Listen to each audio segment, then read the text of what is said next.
Yeah, so we are live now. Good morning. My name is Sachin Gupta, and I am from AMS Bridge Blue, right? And we have with us Amit Malhotra and Alok Singh from Latrobe. Guys, if you can please quickly introduce yourself. Sure. So my name is Amit Malhotra. I'm the regional director at Latrobe International, looking after South Asia and Africa for the university. Mhm. And I've got with my colleague, Mr. Alok Singh with me. Hi, my name is Alok Singh, and I'm marketing officer at Latrobe University, Australia. I take care of South Asia business. Awesome, awesome. Thank you guys. First of all, thanks a lot for taking out time and joining me here. The Amit and Alok, the idea to do this session today is there's been a lot of noise in the market about Australian government coming up with a scheme to promote incoming students to regional areas. You know, they are looking to decongest Sydney and Melbourne, and Latrobe has come up with some courses at their Bendigo campus. So I specifically want to understand and discuss with you guys as to why Bendigo, where exactly is Bendigo in Australia? Because what happens is, as of now, there is the bent of mind for a student is to go towards Sydney and Melbourne by default. And the moment we say regional area, they start to think, what kind of lifestyle would there be? Would there be job opportunities? They have a lot of apprehensions in their mind as far as a regional area is concerned. So, we want to understand from you guys firsthand as to what is this scheme first? What is this scheme all about? And then about Bendigo first. Sure, excellent. I think that's wonderful. Thank you, Sachin, for organizing this session. I think what we'll try to do is that we'll try to share as much as possible information to all the listeners. Let me start with giving a bit of idea about what is this new strategy that government has come up with. So, as you rightly mentioned, that there's a very high demand in the market to look at studying in the big cities like Melbourne, Sydney, and Bendigo and Brisbane. Apology. And the demand still continues to be pretty high. So when we see that the student applications coming in, there's a very high proportion of application which actually students are looking at studying in Melbourne, and they apply for that campus to us. But what has happened is that government is encouraging now the students to also consider regional cities. And they've divided the cities into two categories. I would call them as tier 1 and tier 2. Students opting for tier 1 would get 1 year extra work rights, which means that they'll be eligible for 3-year work rights. Whereas if they're looking at the tier 2, they are given 2-year extra work rights, making it a total of 4 years. So if the students select to do their undergraduation or post-graduation in a regional city, they're entitled for extra work rights, depending on what category or what tier of regional cities are they looking at. Now with Latrobe University, primarily, we are a Victoria-based university. So our main campus is in Melbourne, which is about 660 acres big. It's a massive campus. We've done more than 250 courses there. And we've got almost about 25,000 students studying there across the world. If I talk about international, we've got close to about 9,000 plus students at the moment from more than 100 different nationalities studying in that campus. Awesome. But we've always seen there's a lot of interest for students to look at smaller cities. So with this incentive, this new declaration coming in, the government has actually made a few announcements. Now, Bendigo for us is a tier 2, which means that the students opting to come down to do their undergraduation or post-graduation at Bendigo, they were entitled for 4-year work rights, so 2 plus 2. Now, what happens with this is that we already are running a lot of courses at a Bendigo campus. It's a beautiful campus, which is about 80 acres big.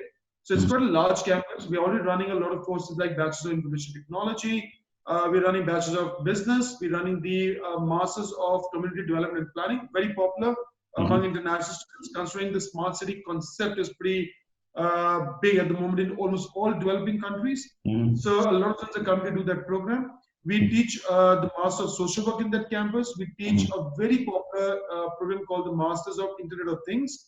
We teach programs in the area of teaching. So if people want to do Master of Teaching, they can opt for Bendigo campus. So there's already a whole range of programs that we offer there.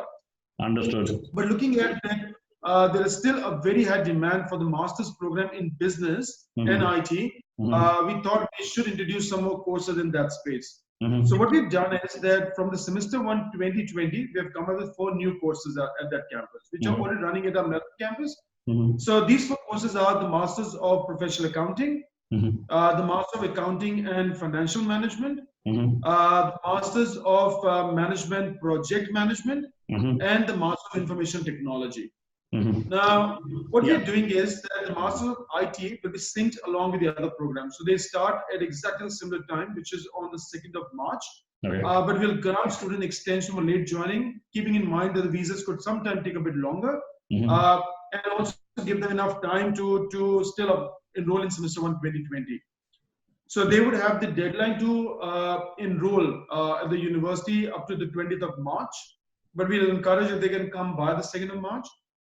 But what we've done is for the Masters of the Professional Accounting, Master of Accounting and Financial Management, and Master of Management Project Management, the course will start from the 30th of March. So the course start date is 30th March, which is great in a way that students still have 3 months to plan out their documents, put in the application, plan out their finances, because we understand that they need to go for loans. Also, many students actually take loans in our region.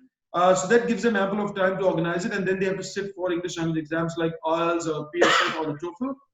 So they would have enough time to actually sit for those exams, get the results, and still make it to the time. The only thing is that these business courses, the 3 business courses which are starting late on the 30th of March, would not have any extension. So they need to make it by the 30th of March. Understood. Amit, so more from a student's perspective, I would like to come back to the point whereby you mentioned that now the categorization for regional areas is tier 1 and tier 2. So if you can elaborate a bit more on, so the current, so for the sake of clarity, the current rules for post-study work says that any student going on a bachelor's or a master's program gets a 2-year work permit, 2-year stay-back visa, job search visa, whatever we may call it, right? Now, which all areas fall under tier 1, which all areas fall under tier 2? If you could please share, yeah. Sure, I'll try to cover all. They're not all on the top of my mind, but I definitely know that the students are going down to Gold Coast, for example. That's one. Perth, Adelaide, then Geelong, Wollongong, which is also called Macquarie, the Macquarie Lake. So, and a few more cities like this who are put into the tier 1. Any other? So that means these areas which you just named, they are tier 1. Anybody who goes to study in any university in a campus which is located in these areas would get an additional 1 year of post-study work. So, for example, it will be 2 plus 1, correct? Yes, you're absolutely right. All right. So now tier 2 would be?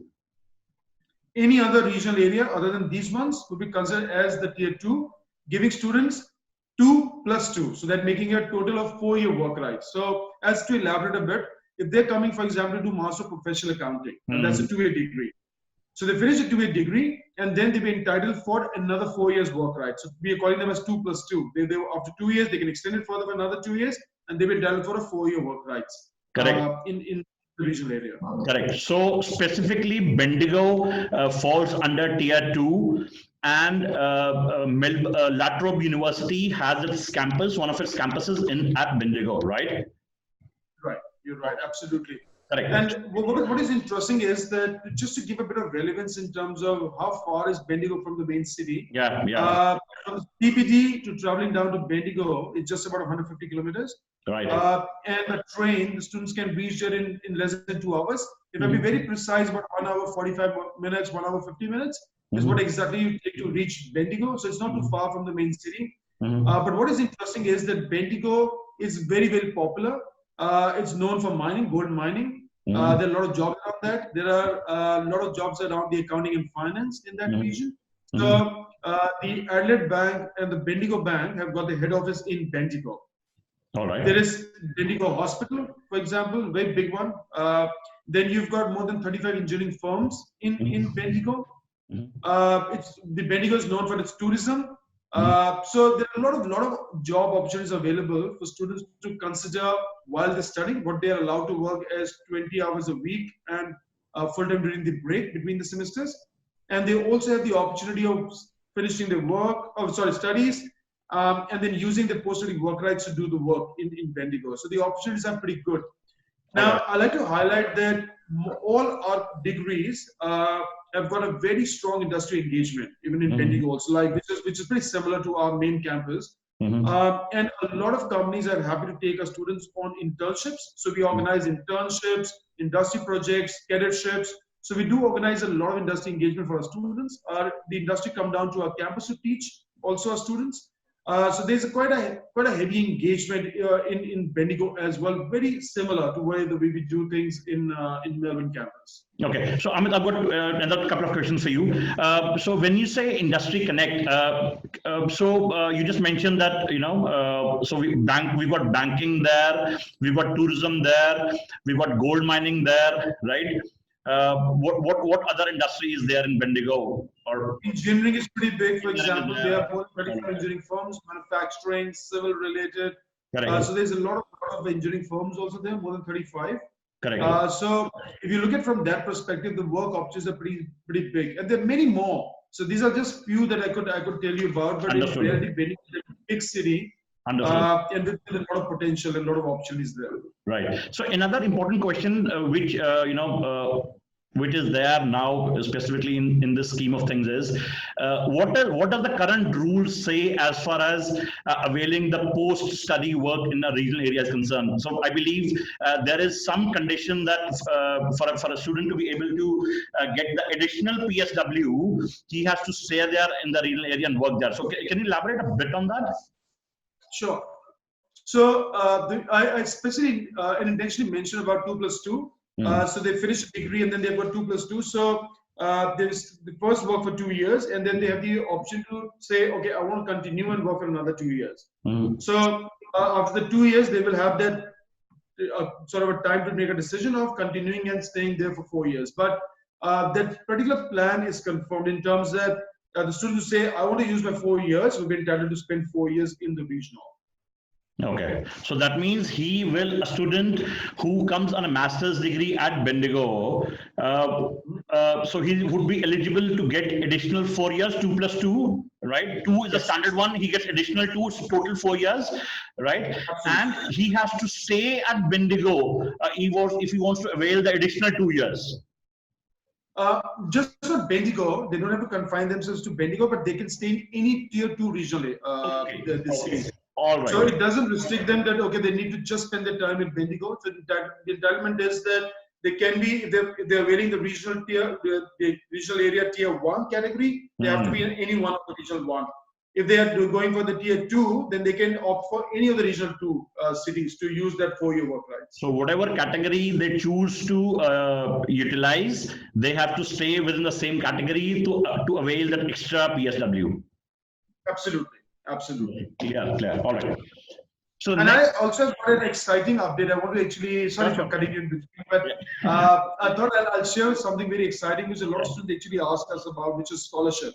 Yeah. So what is interesting is that, particularly for Latrobe, every single student coming down to the regional, to Bendigo, would be entitled for a scholarship, one or the other. So there are 3 categories of scholarships. Now, the first is that the government has come up with a scholarship called the Destination Australia Scholarship. Now, this scholarship is actually for a value of $15,000 per annum. Okay, so if a student comes for 2-year program, he gets 15 off everywhere. That's right. If they're coming for 4 years, they get $15,000 for all 4 years, 15,000 each year. So this process is pretty simple. They just need to apply before the 31st of January for their application to get considered for the Destination Australia Scholarship for semester 1 2020 commencement. All right. So let's make it. Let's make it look more. At the best achievers. Sorry. Go on. So I was saying that the university has got a committee which will look at the top applicants among all the applicants, and then make a decision of who's getting that scholarship. But the Bendigo campus got 47 scholarships from the government to be given away in the year 2020. So we have 47 scholarships only meant for students coming down to Bendigo, worth $15,000 each year. Okay. So there's a number to it. Yeah, there's a number to it. That's 47 in total to be given away in the year 2020. But that's one.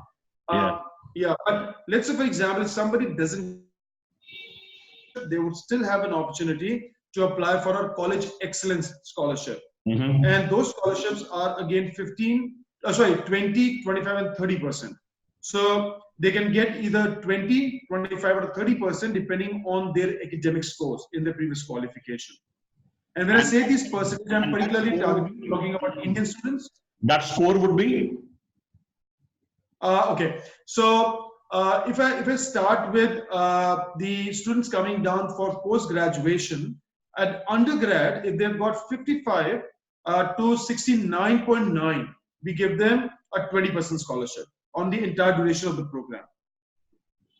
Let's make it very simple for students. All right. So let's take a hypothetical example. You know, for example, I'm a student. I'm an undergrad student now.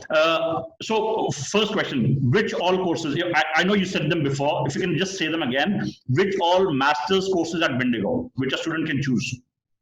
Sure. So there is Masters of Internet of Things.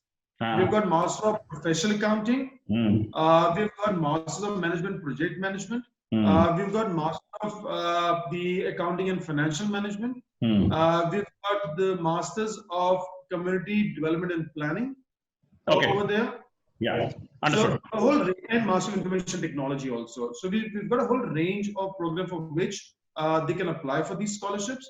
So in the undergraduation in India, if they've scored between 55% to less than 70%, I understand. So I'm gonna rephrase it. I'm a bachelor. I'm a BCom student. I'm passing. Okay, I'm a BCom student, and I have got 60% overall. Right now, I want to take up masters in project management. Right now, my first question to you would be, as a student, would be, what is the annual fees? It is a 2-year program. What is the annual fees? All right, so we've got a fees around the $35,000 per annum. Correct. And they get, let's say, 20% scholarship, reducing that down to about $28,000. 28,000 annual. Per annum, yes. Okay. So this is if he avails that 20% scholarship, excellent scholarship. If he is able to get the destination scholarship, right, he gets 15,000 knocked off straight away from his annual tuition fees. Yes. That means from 35,000 annual, he lands at 20,000 annual. You know, 20,000 annual to study at La Trobe University, Bendigo campus, study for 2 years, make an investment of $40,000 over a period of 2 years, 20,000 every year, and then be eligible for 4 years of post-study work visa to be able to plow back that money, gain some experience, and get that life. Yeah. Absolutely. So that is return on investment. That is the kind of a return. That is the investment first. From 35,000 annual, it comes down to 20,000 annual, right? So there are 47 scholarships, 47 seats up for grabs for students. So it's a pretty good deal, huh? And it's good. And then looking at the other scholarship that I mentioned, it can go up to 30%. So that's also quite a lot, because 35,000, you're talking about the 10,500 discount in terms of the scholarship. You're cutting that down to about 24,500 per annum. So the way I was coming down to the criteria in terms of the scholarship is that the 55 to 69.9 is 20%. 70 to less than 75 is at 25%. And if they got above 75, that entitles them to a 30% scholarship. And these all three categories are primarily for the entire duration of the program. So if they're coming for a 2-year program or a 3-year program or a 4-year program, they get this scholarship on each year. So even if I am to take the lowest bracket, I'm a 60 percentile guy, student. So I'm looking at 20% worst. So over 35,000 annual, 20% is 7,000 off. Right. So the tuition fees post a scholarship would boil down to 28,000 net. Yes, you're absolutely right. Absolutely. Awesome. Fantastic. All right. And just in case, if somebody has got lower than 55, but because they're coming down to the regional, they get entitled for a regional scholarship worth 5,000 one-time scholarship. So this is an sort of an incentive for them for selecting the regional. So the university is granting them a $5,000 one-time. It's a more of a settlement in terms of they're coming down to a new city. It helps them to settle down, but we're giving them a $5,000 scholarship as one time in that case. So that means, now a student can utilize any one scholarship at one time. Okay. Yes. Correct. So it is not that he gets the 5,000 welcome thing also. He gets the 15,000 thing also. That's not okay. Understood. So any one could be applicable. Yes. Yes. If the only exception is for the Masters of Internet of Things, where they will get the CES, the College Excellence Scholarship, which is 20, 25, or 30%, plus an additional 5,000. So that's the only exception program. Understood. So that means somebody below 55, just again a hypothetical situation, would still get 5,000 off, which is basically good 6 months of money, at least for the living. Yes, you're right. You're right. Yeah, practically 6 months of money for the living. Yeah. Yes, absolutely. Fantastic. Awesome. Job opportunities, part-time. How are they? Oh, they're ample. They're ample. Bendigo, like I mentioned, there are a lot of companies. There are a lot of part-time work which is available. Good thing is we are the only university in Bendigo, so all the part-time work actually belongs to our students. And we've got a lot of happy stories. The students have come down before even this incentive plan was announced by the government, and they've been studying at Bendigo. They love their experience. And I'd be very happy to share with you some of the success stories which can further be passed on to the students for them to know about how happy they are living there. The cost of living is lesser. Part-time opportunities are equal as what they can get in Melbourne. They're getting paid well. So, and commuting costs is much lesser because you're always closer to the campus. And there's a lot of accommodation available on campus also at a much reasonable price. So I think in terms of part-time working, in terms of the accommodation cost or your living cost, it actually helps them to bring it substantially down also. They're choosing Bendigo campus. A small insight into living expenses. A student who goes into Melbourne or Sydney. Not that I have anything against Sydney or Melbourne, but just that. No, it's a beautiful cities. I love Melbourne, Sydney. Yeah. So just to bring the cost in comparison, the living cost in comparison, how much would cost a student ideally in Sydney and Melbourne? Living, eating, everything. Ideally, how much would it? Depends. I think it depends on the person to person. But let me put this average. There's a difference in cost of living between Chandigarh and Patiala. Absolutely. Yeah. It's exactly identical. That if you're living in Chandigarh, definitely you're putting in more money on the living. Your houses are expensive, the rentals are expensive compared to staying in Patiala. The rentals are lesser, things are much cheaper. So that way you can put that comparison that way. That definitely Bendigo would at least be about 20-25% cheaper than living in Melbourne. Exactly. And another reason to go to Bendigo. So we've got lots of reasons to go to Bendigo. So you get extra 2 years. So you can for a master's student, even for a bachelor's, you can get up to 4 years of the PSW standard 2 plus extra 2, right? A chance to avail a whole bouquet of scholarships, right up to the 5,000, scholarship, to the destination 15,000 scholarship, to the excellence scholarship, which varies on percentile. Yeah. Good part-time opportunities. You are the only university. La Trobe is the only university in Bendigo. I'm saying it correct, I hope. You're right. You're absolutely right. The only university in Bendigo with a range of courses. Okay, undergrad. We've got some courses in undergrad for bachelor's for 12th class students. Yes, a lot of them actually. We offer the bachelors of IT, Bachelor of Information Technology there. We've got a bachelor of business there. We've done a very popular bachelor of nursing there. So they can offer that. We have got then the Bachelor of Engineering programs available, which is the civil engineering as well as the industrial engineering. So we offer both of them on that campus. So there's a whole range. So they've got business engineering, IT, and nursing health. So there's a whole range of programs available at Bendigo campus. Awesome. All right. So we've pretty much covered everything what a student or his or her parent would be interested to know.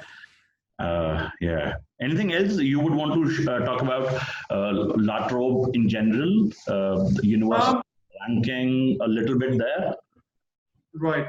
Yes, we come to an end, but I'd just like to give you a bit of information that just for your information, we have got over 5,000 students at Bendigo at the moment studying, and close close to about 500 students. Out of those ones are international. So the international students are already having a great experience of being at Bendigo, and they see a lot of students actually putting the word of mouth to the connections, to their friends, to their relatives, and recommending them to also consider Bendigo. So that's another option. But that doesn't mean we're saying don't go to Melbourne. Melbourne is a beautiful city. They want to be in Melbourne, that's perfect. But if they're looking for a regional option, definitely Bendigo is something that they have to consider. Another question, the last information that I'd like to definitely pass it on is a lot of students say, what about these support services? Would there be enough support for us when we're coming down to Bendigo? The answer is yes.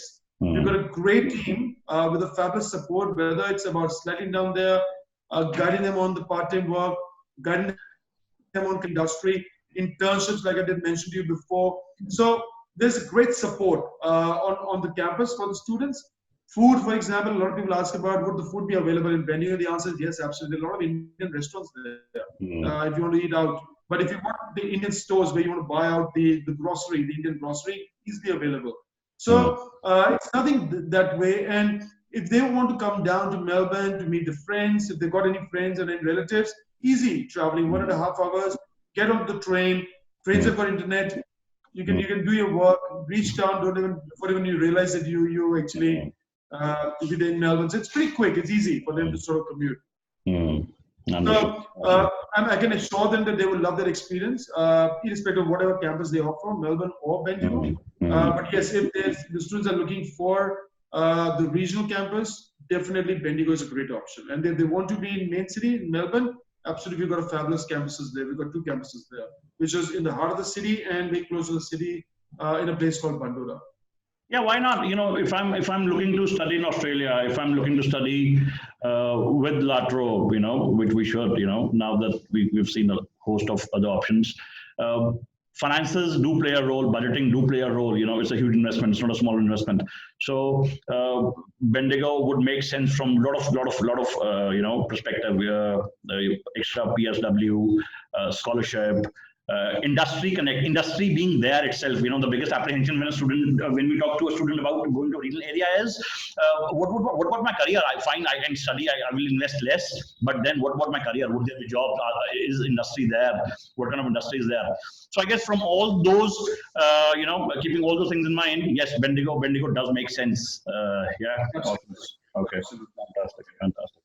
So for all the students and parents who are listening to us now, you would find my number and email ID somewhere, you know, beneath this video. Reach out to me. Let's have a chat. Let's understand, you know, the profile. Let's understand the aspirations, and then let's try to put the picture together, right?